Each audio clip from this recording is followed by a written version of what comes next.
Hi, this is Stacy, and this lesson will be our first lesson in CSS, which is cascading style sheets. And I just want to give really an overview and show you the power of style sheets before we delve into the actual details of styles. So just so that you know, and we will go into detail more in the next lesson, but there are 3 different types of styles. You can have this style inline.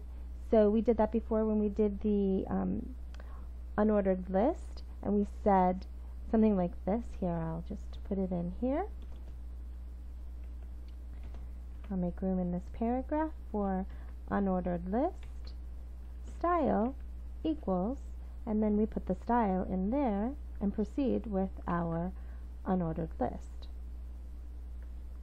And so that's called an inline style because we type it right into the tag. So for instance, this would say list dash style dash type colon square, and then your bulleted list will be a square. It would be preceded by squares. Okay, so that's one type of style, inline. The second type is in your head, and we'll do the same kind of styling, but it would be between style tags located in the head.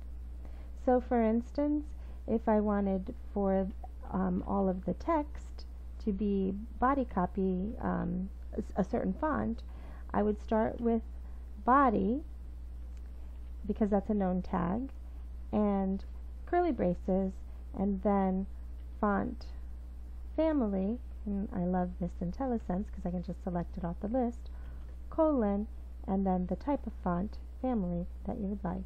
So let's try Lucida.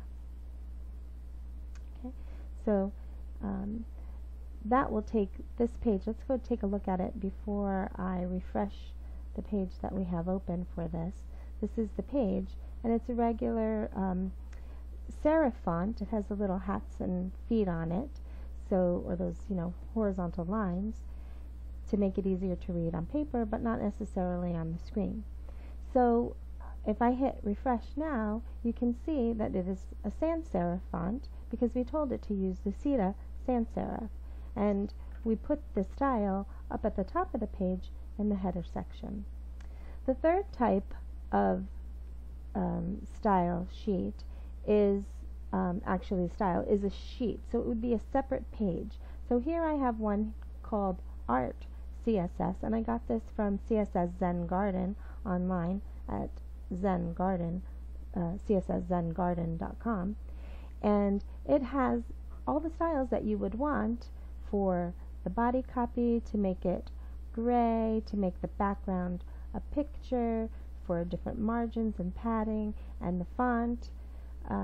Plus it changes the color of the links and sets up positioning for various containers to hold information, like your paragraphs or your divs or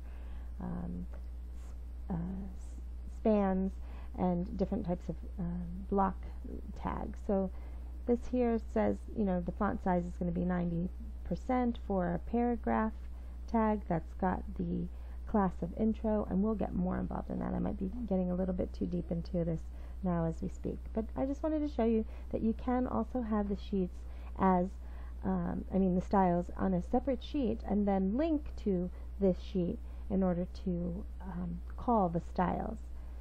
So the index page for Zen Garden looks like this, and let me just explain to you what Zen Garden is. I'm going to go to the website, and here it is, CSS, that's not it, sorry, I'm going to have to go to it. I didn't have it prepared. CSS, maybe I had it in, Zen Garden, and let's just throw a .com on the end of that and hope for the best. There we go. Okay, so this is a demonstration of everything that can be accomplished through CSS-based design. And you can download the HTML file as well as a CSS file so that you can modify it, and you can even upload it here. This is actually one website, but you can see how it transforms amazingly through different designers using different CSS on the exact same file.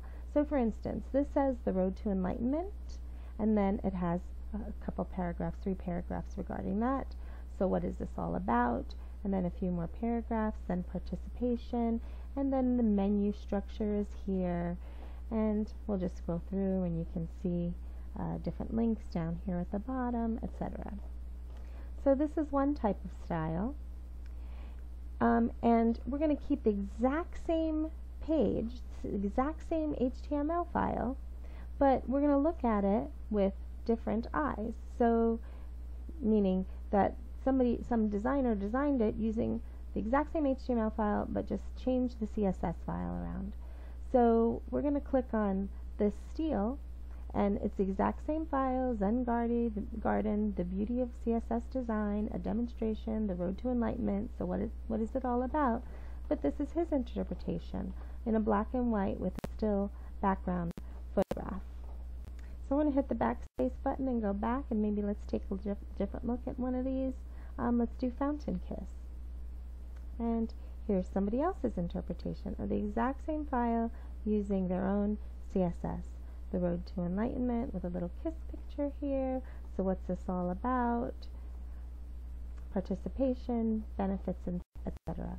So really, all they're doing is taking this exact same file and applying different CSS codes. So here is the link to call the style sheet, and let's go and take a look at this again.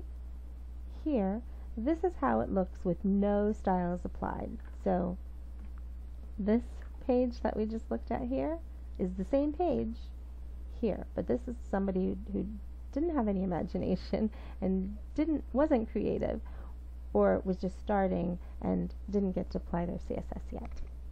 So what I want to show you is if we apply a style sheet, and I'll go back to my Visual Studio, let's say this art CSS that has all the body and images and all that, all the styles applied here in the style sheet. We'll call this one art.css. Go back to my index page, and hopefully it's in the same folder. I should take a look at that, CSS. Let's go look at my folder and see where that file is. Here's my CSS. Here's Zen Garden. Here is the index file, and here is the art CSS. So it's at the same level. I just have to call it. I don't have to call a directory that it's in. So this looks good. Let's save it. Cross your fingers. And we're going to go to this page and hit F5, and voila! Look how beautiful! And all we did was change the style sheet. Well, somebody spent a lot of time on that style sheet, but look how beautiful that is. So we did notice that in there we also have a garden CSS, so let's take a look at that one. If we change this now to, say, garden CSS, and save that, and come back to our art CSS, this one is now garden. So maybe something's missing, but you get the idea. And then the last one that I saw in that folder was underwater. So we're going to take this underwater CSS and change the word garden to underwater and save that. And I love this one. We're going to hit F5 and check this out. Complete with squid and blowfish and a moray eel and a puffer and an octopi or an octopus. So and then this is kind of neat too, with all the nautical and old-fashioned kind of things down at the bottom, staying static at the bottom of the screen. So hopefully that gives you an idea of how powerful cascading style sheets are and why they're important to use. We'll go into more detail in one of the next lessons, but for now, hopefully I've whet your appetite enough to begin investigating this a little bit more, and come and join me for the next CSS lesson 2.